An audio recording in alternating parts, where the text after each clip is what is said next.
Some movies are perfect. They transcend the medium, change the language of the moving image, and redefine an over 100-year-old art form. And then there's Battleship. Mahalo, mother. Battleship is hands down one of my favorite bad movies, and I feel comfortable saying that I've seen it more times than any other human alive. That's mostly because very few people saw it when it actually came out, and even less afterwards. Maybe there's some grandpa scrolling Netflix who sees the poster and name and thinks it's like a World War II movie or something, and his advanced dementia makes him keep clicking on it. But unlike that fictional old man, I actually make it past the baffling opening scene. So what is Battleship, and why do I love it so much?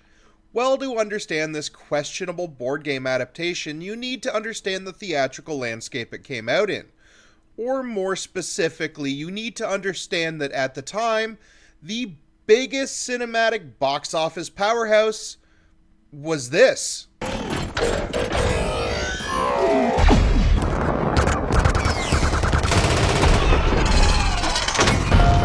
am directly below enemy scrotum. So when Universal Studios has a massive billion-dollar franchise based on a nostalgic Hasbro property, the only logical choice is to do it again.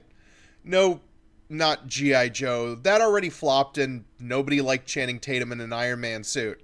Instead, they look to a classic board game. Battleship is the iconic two-person game where players take turns blindly landing shots on the opposing person's grid. If they are strategic, and more than a little lucky, they hit an opposing ship, sink all the ships on the other board, and you win. I hit.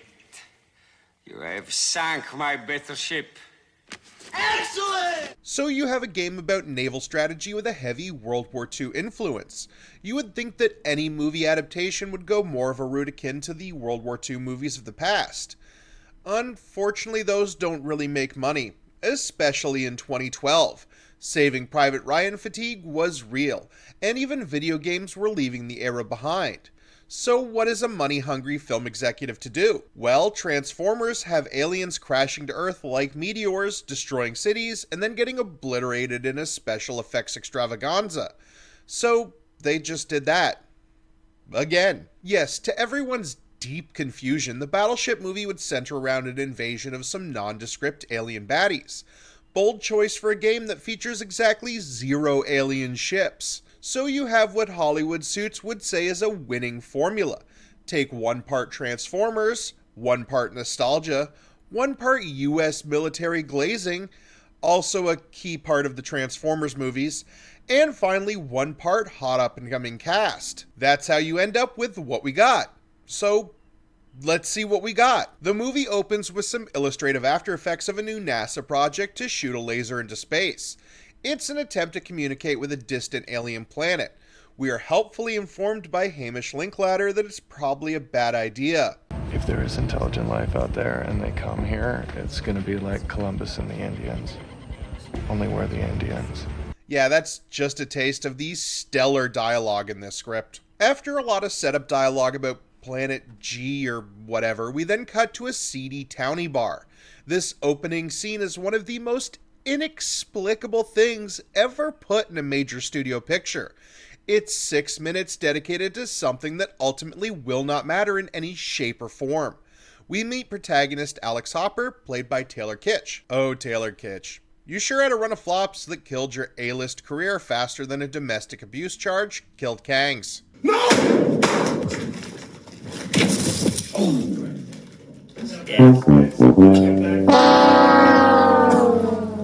Alex Hopper is drinking on his birthday with his older brother Stone Hopper, played by the always amazing Alexander Skarsgård. Seeing him play a military man just makes me long for the days of Generation Kill. We learn that Alex is a ne'er-do-well rebel who takes big risks and has a reckless streak that causes problems for his military-focused brother. Alex then meets Sam, the daughter of a prominent admiral. Naturally, Hopper hits on the woman, who only has eyes for an elusive gas station chicken burrito. This girl is intent on getting her lukewarm, microwaved, factory-produced brown meat-filled industrial wrap. I mean, how else can she hope to keep that figure without the accompanying explosive diarrhea emptying her out? Hopper is then offered a deal. Get her a chicken burrito and he gets her number. So he skips across the road to a closing convenience store. When he fails to argue his way in, he instead escalates to a B&E that leaves a massive amount of damage to the store. All this is set to the Pink Panther theme. How timely and relevant to the mostly teenage audience this movie is courting. He then sprints past the cops, gas station wrap in hand, and hands it to her while being brutally tasered. She finds this all very endearing. Probably because her brain is damaged from a prion she got from eating too much gas station food. Chicken burrito, chicken burrito, chicken burrito. We then get the next morning where a tased and hungover Hopper is berated by his brother, who then forces him to join the military. Now that scene is over, we get to... Now that scene is over, we then get a significant time jump. So, viewer, let me ask you, what the hell was the point of that scene? You might say it establishes Hopper's character as a reckless risk-taker who banks on a big payoff, except the very next scene reestablishes that far more effectively. You might say the scene establishes his relationship with both his brother and his new girlfriend, except, again, all that is clearly reestablished over the next 5 minutes. We even learn that he wants to marry Samantha, but needs to seek the approval of her stern admiral father, played by Liam Neeson. What about his brother forcing him to join the military?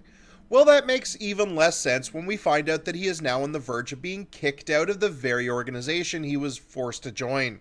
Literally everything established in the bizarre opening scene is immediately re-established and even countered by the following scene, making this opening completely useless from a story standpoint.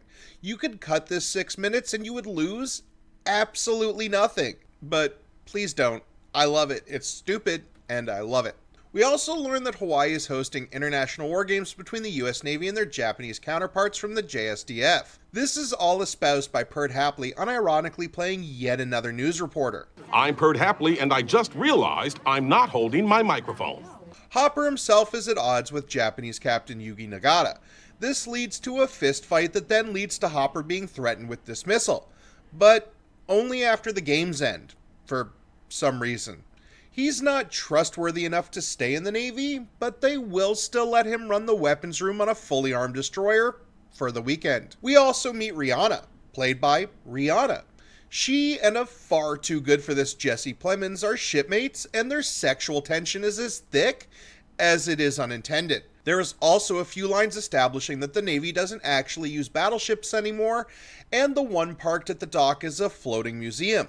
While the boys and Rihanna are setting about to do their mock warfare, we are also again reintroduced to girlfriend Samantha. The scene where we learn that she is a physiotherapist to disabled vets is one of the funniest musical montages ever made. The dad rock is so loud and high energy, and yet it's juxtaposed with some of the most low energy and nonsensical imagery possible. Yes, get amped to the gravelly voiced and hard guitar of ZZ Top while you look at struggling amputees and this guy on his phone. Look, he's playing Doodle Jump. Remember Doodle Jump? On a Windows Phone too. Remember Windows Phones? Of course you don't! She is helping double amputee veteran Mick. Mick is played by real-life double amputee retired. Mick is played by real-life double amputee retired Colonel Gregory D. Gadsden. Gadsden's service cannot be understated. The man served across multiple conflicts and lost both his legs to a roadside bomb in Baghdad. Since then, he has become a disability advocate, motivational speaker, and seems like an all-round great guy. What he is not, however, is a good actor, or frankly, even a passable one. For a character that's supposed to be sliding into nihilistic doomerism about his condition, Gadsden delivers every line in a flat, unemotional tone that in no way sells his mindset. Is that accurate? I lost my fight when I lost my legs. In fact, most of the time you can feel his eyes slowly moving over the cue cards containing his lines. I understand that Battleship, at its core, is a piece of bought and paid for US military propaganda. The Navy is shown as nothing more than perfect, its members are ultra heroic, and even its treatment of disabled veterans is effective and state of the art. Ask any service member still waiting 6 months for a VA appointment how true that is, by the way. So now we have the characters all set up and in their place, which means it's time to kick off this alien invasion. The aliens have the very effective strategy of aiming their ships generally at Earth and letting gravity do the work. This leads to their main communication ships exploding upon impact. However, the surviving forces erect a Simpsons movie-esque dome around the Hawaiian Islands, cutting the heroes' ships off from help and also having Liam Neeson's screen time in the movie. So the military sees an alien vessel sitting idly in the water, threatening no one, and they decide to take that personally. After a brief investigation, which includes traipsing all over its hull, they fire a warning shot over the alien ship, something that the otherworldly visitors have no context for. So naturally, they fire back, and after a mandated action sequence at the 30-minute mark, they destroy every ship except the USS John Paul Jones. Guess which ship our heroes are on? And unfortunately, guess which ship Alexander Skarsgård is aboard.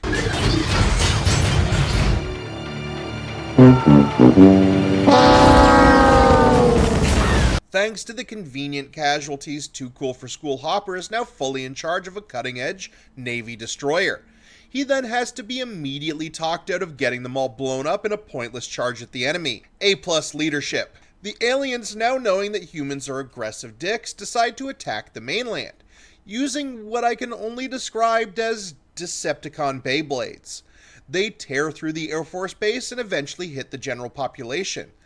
Another massive laugh-out-loud moment happens when an alien Beyblade takes a full minute to decide not to squish a Little League player, only to turn around and immediately knock down a car-filled elevated freeway. Hey idiot, there were probably kids in some of those cars. It's not the aliens' fault though, they have very clearly established and easily understandable rules of engagement. If it's green, it's good, but if it's red, make it dead. Sometimes green things can turn red, but red things can also turn green. There is no yellow. Back on the John Paul Jones, Hopper and his crew get their hands on one of the aliens who seemingly fell overboard from drinking too much on the booze cruise. They examine the alien and remove its helmet. Underneath is, well, a brute from Halo 2 with a porcupine goatee. Thanks to a convenient Independence Day style mind meld, Hopper learns that these aliens are a bunch of colonialists who want to ravage the Earth for its resources. That's pretty at odds with how they've been acting so far. I mean, if you're gonna nuke a planet anyway, what's a few crushed Little Leaguers? We should get to a question lingering around the edges of the script, but one fully unaddressed by the finished film. Namely, who are the bad guys here? What we are told about the aliens is in direct opposition to what we see. We are told they are bloodthirsty conquerors bent on global annihilation. We are shown a species responding to a visible laser shot at their planet as an open invitation. When they respond to said invitation, one of their key vessels is destroyed by colliding with our satellite, one of many pieces of space garbage cluttering our exosphere. Then, when they are blind and confused, they erect a protective bubble and are immediately shot at by a hostile force. That's a little like turning a shotgun on someone you invited to your dinner party. The aliens then go to great lengths to determine who is a threat and who is not, and avoid attacking civilians. Except when they don't. The baseball kid isn't even the only time. They don't fire on the John Paul Jones when it veers off to help survivors of the other sunken ships. The one brought on board even avoided attacking crew members unless they directly attacked it. Later, one even helps Hamish Linklater steady a shaking case and lets him amble off with it. We are even told that their ultimate goal is to use the human satellite dish array that was used to contact them to call for help. Hamish Linklater's nebbish scientist claims that this is so they can signal an invasion, but that makes absolutely no sense. Like presumably their species knows where their people flew off to, we shot a laser at their planet that directly leads back here. When the advanced team fails to respond or return, they will presumably send more ships anyway. Why do they need to be asked in the first place? If a US armada suddenly disappeared off the coast of a hostile nation, the government wouldn't just shrug and say, well, they didn't call first, so whatever. The rest of the movie features even more logic-defying and laugh-out-loud moments. Just in case you forgot that this was supposed to be based on a board game, the alien mothership vaguely resembles a Battleship board. There is also a sequence where Hopper and his enemy-to-friend Nagata use sonar buoys to determine the location of the alien ships. They then fire missiles at them using a grid pattern. However, just like when I played with Timmy Bruce, the fuckers cheat and move their ships. I saw Timmy, I know what you did! They did manage to sink one, however, so it was a good game. There is also the ongoing plot of Hamish Linklater, Dr. Girlfriend, and Thank You for Your Service, all traipsing across the island, trying to stop the aliens from phoning home. This leads to more laughable lines delivered flatly, and Hamish Linklater proving that you can be in bad movies, as long as you're not bad in them. Don't shoot! Don't shoot! I'm Cal Zapata. We sent out a beak. Oh shit, is he a cyborg? Are you guys with him? Hopper then takes advantage of one of the things he's learned about the alien monkey men. They have bad eyesight and direct sunlight. He and Nagata snipe out a window on the ship and then use the distraction to fire every missile at the last alien destroyer. They sink it, but it comes at a cost. John Paul Jones is hit by a Beyblade and sinks in a sequence that's like Michael Bay directing Titanic. It's fine though, because after all, this movie is called Battleship and not Destroyer. Okay, so now it's time to talk about the single best scene in this movie. And by best, I mean the one that always has me laughing out loud like I'm Max Cady with a cigar. Excuse me. The remaining crew needs a new ship, and thankfully they have a decommissioned World War II battleship waiting at the dock. But how can they possibly get it ready? Cue the appearance of the greatest generation. Just as someone is talking about how they are fucked, Hopper looks over and seemingly more and more geriatrics appear all over the ship. Okay, so I am well aware that the film's intent was to show that these retirees were paying one last visit to their old ship, the USS Missouri. However, the way this is edited and the fact that they are all still dressed like it's World War II leaves me with one inescapable thought. Are these guys all ghosts? Is the USS Missouri haunted by the octogenarian souls of those who perished during the Battle of Midway? We have already had monsters versus aliens and cowboys versus aliens, so now meet ghosts versus aliens. Hopper even tells them that they have already given so much for their country too. Is he referring to their lives and immortal souls? Seriously, this sequence is pure cinematic gold. Bonus points because it's another high-energy musical montage juxtaposed against some of the most hysterical imagery of 70-year-olds trying to look tough. This is the single most hysterical use of Thunderstruck ever put to film, and that song was in Charlie's Angels. Also, I would like to take this moment to apologize to Greg Gadsden because his line delivery is exceptional when compared to the various old-timers trying to read dialogue off a script just out of frame. Are you ready to play with the big boys? Oh, yes. Sir, are we really firing on the Wahoo? Sure looks that way. Holy shit! From the cutting of the anchor chain to the old men showing these young whippersnappers how it's actually done, the whole sequence is so lame it somehow crosses back over into awesome. Yeah, you go, old ghost sailors. You show those aliens how to run an old battleship. With everything at the ready and the music montage over, we get to the climax. Hopper is sailing at the mothership in his World War II era battleship. It has them in their sights, and they go from green to red. As you remember, that's the bad color. There is rising tension, and Hopper has a bold plan. He aims the guns away from the enemy, which you would think would turn them back to green. He then proceeds to do something as physically impossible as it is visually badass. He drops the anchor and Tokyo drifts the 1,000-ton battleship.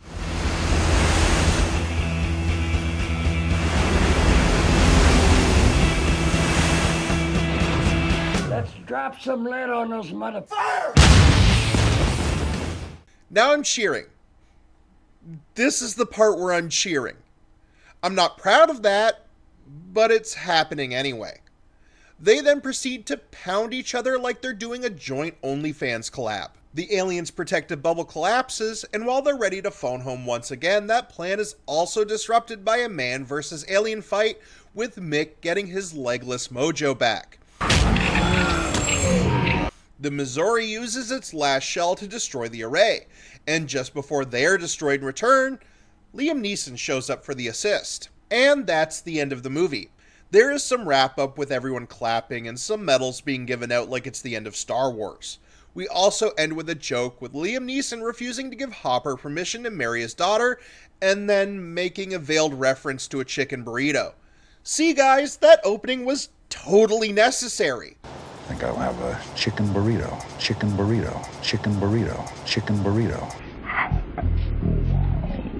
Battleship is a lot of things. It's a cynical attempt to recreate the box office gold of Bay's Transformers films.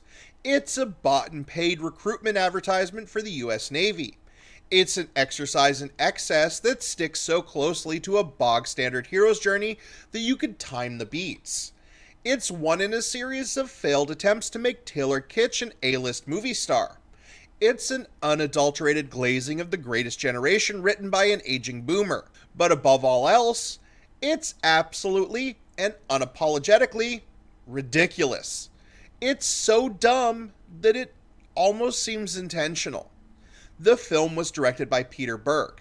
Before Battleship, he made generally interesting if flawed movies like Hancock and The Kingdom. After Battleship, Berg went full tilt on patriotic slopaganda like Deepwater Horizon and Patriots Day. So much so that Activision chose him to direct the upcoming Call of Duty movie over Steven fucking Spielberg. It's his completely sincere direction that really veers the film into great bad movie territory. No one likes it when the filmmaker is in on the joke, and the best bad movies are made by people that thought they were doing a good job. And he did do a good job, at least visually. Battleship came out well over a decade ago, and yet in both cinematography and in visual effects, it, pardon the pun, blows modern movies out of the water. The movie is filled with bright colors and beautiful Hawaiian landscapes. The CGI is exquisite and offers the kind of detailed destruction that was par for the course at the time, but now feels like a distant memory. Most of the movie is actually shot on the water, with real destroyers and battleships serving as sets. If this movie was made today, it would be a dull gray mess. The sets would be all green screen or filmed in the volume, and its CGI would be half finished and obviously fake. Once again, I am forced to say that a pretty bog standard blockbuster from only 13 years ago somehow looks better than most new Marvel films. Battleship is a real easy watch for me. It's also a really fun party movie. Throw it on and tell everyone to drink every time a swear word is cut off by an explosion. They'll all be appropriately tipsy by the time the ghosts show up. Mahalo, mother. Alright everybody, thank you so much for watching. Don't forget to like and subscribe for more great videos here on the channel. If you want, you can check out our Patreon or Ko-Fi if you want to donate a little. If not, just view and share the channel around to people that you think might like it. But until then, and until the next video, remember, stay safe and be who you are.